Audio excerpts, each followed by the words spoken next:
Yo guys, welcome back to the channel, and today we are back with a first on this new channel. We are breaking down the newly released Morbius trailer. Of course, a Marvel movie, or Sony, however you want to look at all that little coalition thing. But yeah, today breaking down the Morbius trailer. I have watched it about 17 times because it looks absolutely insane.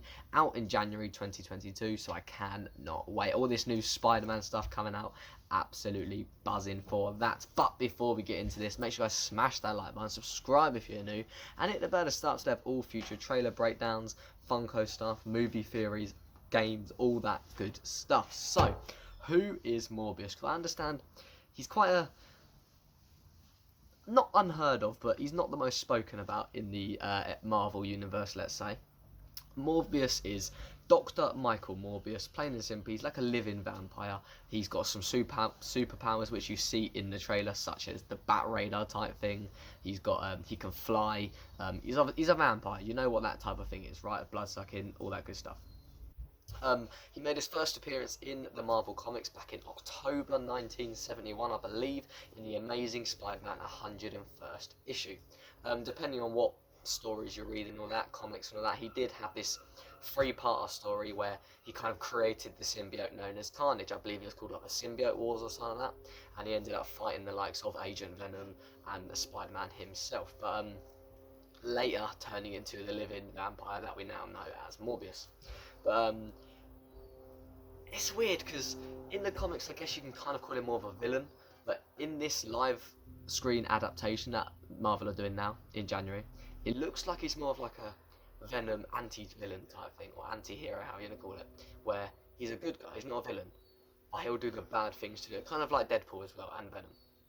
So it's interesting to see how I do that, but in the trailer, this is a little funky thing because we don't actually know what universe he's in, because I'll put some screenshots here, but like, you see the likes of Vulture in it. If you guys have watched the Tom Holland Spider-Man, in the first one, Vulture in that, of course, you do see him in this saying that I'll stay in touch and all that. So does that mean he's in the Tom Holland universe?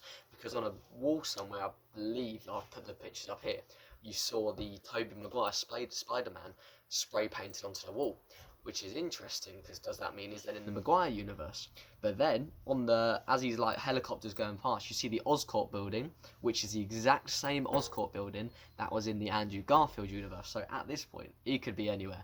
But I believe there was a trailer. I'll try to find the picture here again.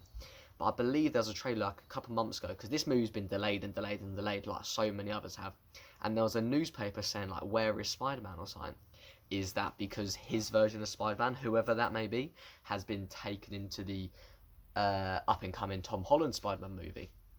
All these little things, it could be pretty interesting. Are we going to see a Spider-Man Morbius join up in the future? Probably. Of course, this is rumoured to be Tom Holland's final Spider-Man movie in the MCU anyway. So will that mean that we've already seen the links with Venom? If you have not seen the Venom end credit scene, spoiler alert, he obviously did get, like, what looks to be transported into the Tom Holland universe. But is that then Tom Holland going to be in Venom 3? Or is that Venom going to be in the new Spider-Man? All is yet to be seen. But we've already seen these, like, Sony, Marvel coalitions already starting to take place.